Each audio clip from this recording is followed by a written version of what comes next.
പരിശുദ്ധമായ മൂന്നാം രഹസ്യം തിരുപ്പിറവിയാണ്. അപ്പൊ ഈ രഹസ്യത്തിൽ ശ്രദ്ധിക്കുക, ഉണ്ണീശോ ആരാണ്? ചേർപ്പങ്ക പള്ളി പോയിട്ടുള്ളവരൊക്കെ ഒന്ന് കൈപൊക്കിക്കും. അപ്പൊ നിങ്ങളോട് ചോദിക്കുക, ഉണ്ണീശോ ആരാണ് ചോദിച്ചാൽ എന്ത് പറയും? ഉണ്ണീശോന്റെ രക്ഷകനാണ്. അങ്ങനെ ആകുമ്പോൾ എല്ലാവരും പറയും, ഭാരതത്തിൽ എല്ലാവരും പറയും. വചനത്തിൽ കൂടി പറയാമോ? യെശയ്യാ 9:6 എല്ലാവരും നേരിട്ട് പറ. നമുക്കൊരു ശിശു ജനിച്ചിരിക്കുന്നു, നമുക്കൊരു പുത്രൻ നൽകപ്പെട്ടിരിക്കുന്നു, ആധിപത്യം അവന്റെ ചുമലിലാണ്. ആധിപത്യം ആരുടെ ചുമലിലാ? ആണോ? നമ്മുടെ കുടുംബത്തിന്റെ ആധിപത്യം അവനാണോ കൊടുത്തിരിക്കുന്നത്?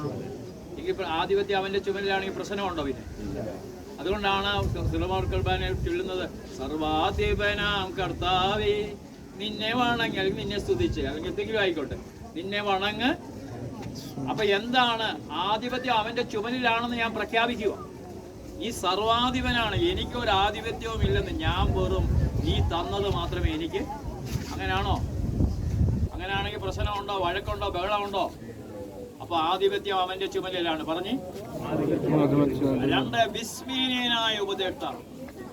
അവൻ പറയുന്ന ഓരോ വചനങ്ങൾക്കും ഓരോ അർത്ഥങ്ങൾ, ആർക്കും വ്യാഖ്യാനിച്ച് തീർക്കാൻ ഒക്കാത്ത പോലെയുള്ള വാക്കുകളാണ്. ഹല്ലേലൂയ.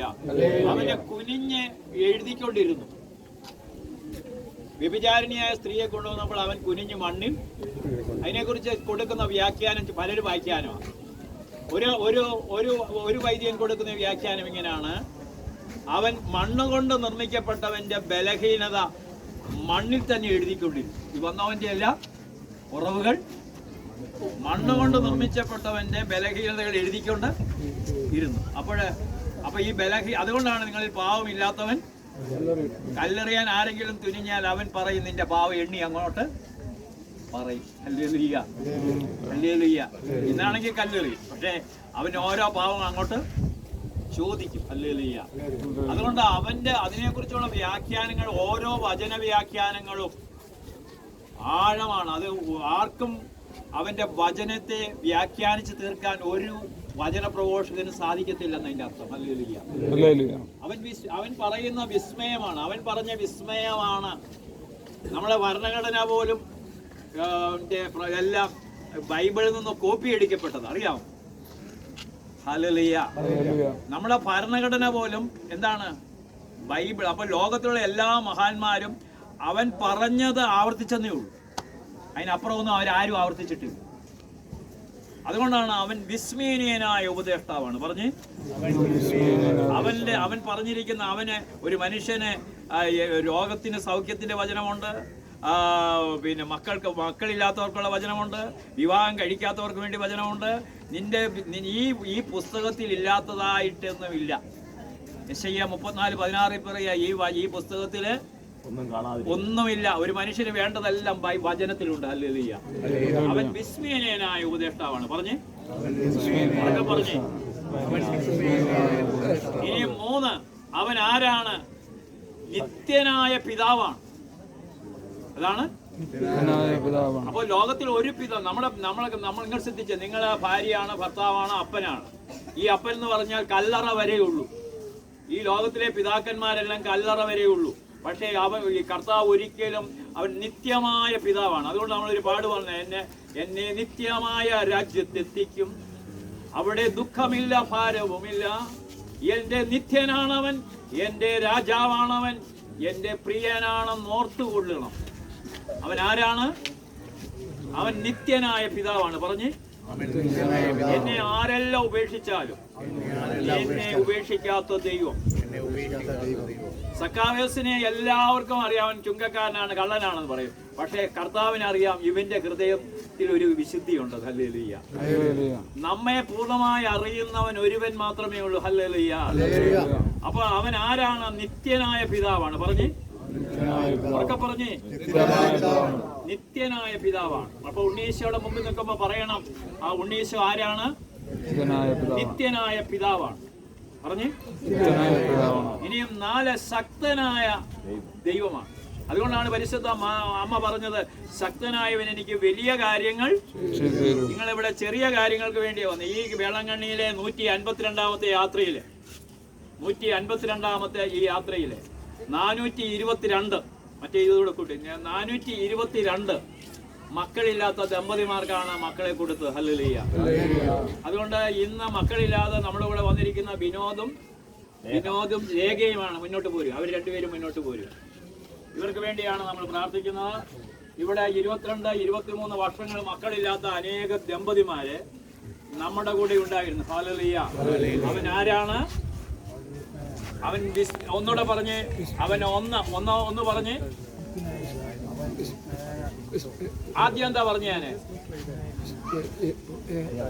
നമുക്കൊരു ശിശു ജനിച്ചിരിക്കുന്നു പറഞ്ഞ്,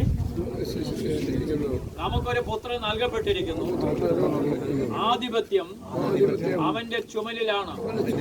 ആധിപത്യം ആരുടെ ചുമലിലാണ്? പറഞ്ഞ്. 2 വിസ്മയനായ ഉപദേഷ്ടാവ് പറഞ്ഞ്. 3 ശക്തനായ ദൈവം. 4 നിത്യനായ പിതാവ്. 5 സമാധാനത്തിന്റെ രാജാവ്. സമാധാനം വേണം. ആര് വേണം? ഈശോ ഇല്ലാതെ ഒരു സമാധാനവും ലോകത്തിലില്ല. Hallelujah, hallelujah. അപ്പൊ നമുക്ക് ഈ 2 മക്കളെ സമർപ്പിക്കാം. ഇതിനോടൊപ്പം നമുക്ക് നമ്മൾ കുഞ്ഞുങ്ങൾ ഇതുവരെ വിവാഹം കഴിച്ചിട്ടാകാത്ത നമ്മുടെ പ്രിയപ്പെട്ടവരുണ്ടല്ലോ, നമ്മുടെ കസിൻസ്, സഹോദരങ്ങള്, നമ്മുടെ നിയോഗങ്ങളിൽ തന്നിരിക്കുന്നവര്, നമ്മുടെ പ്രിയപ്പെട്ടവരെല്ലാം നമുക്ക് ഓർക്കാം കേട്ടോ.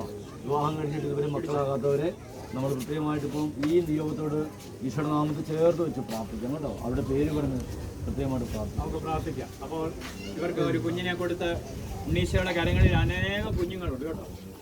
അപ്പോൾ ഇവർക്ക് വേണ്ട കുഞ്ഞുങ്ങളെ കൊടുത്ത് അനുഗ്രഹിക്കാൻ ഇവരിലേക്ക് കരങ്ങൾ നീട്ടി എല്ലാവരും സ്തുതിച്ച്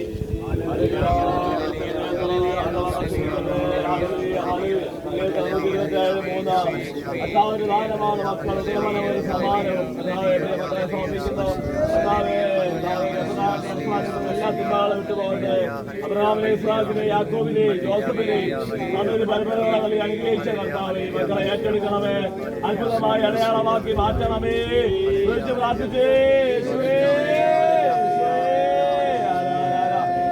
എല്ലാ ദമ്പതിമാരെ സമർപ്പിക്കുന്നു, വിവാദവസ്ഥകളെ സമർപ്പിക്കുന്നു. Hallelujah, hallelujah, hallelujah, hallelujah. നമുക്ക് ഈശോയെ അടയാളങ്ങളും അത്ഭുതം വീണ്ടും വീണ്ടും അങ്ങയുടെ കലപ ഈ ദമ്പതിമാരുടെ ആഗ്രഹങ്ങളും ഇപ്പോൾ തന്നെ പ്രകടമാക്കണം. ഞങ്ങളുടെ പിതാവേ, അങ്ങയുടെ നാമം പൂജിതമാകണം.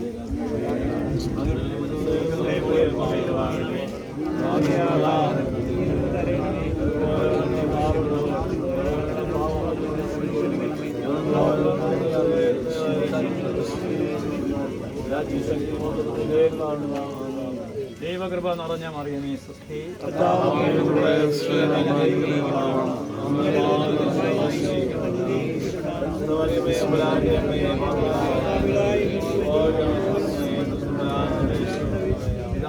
പരിശുദ്ധാത്മാനുസ്തുതി. കരങ്ങൾ നീട്ടി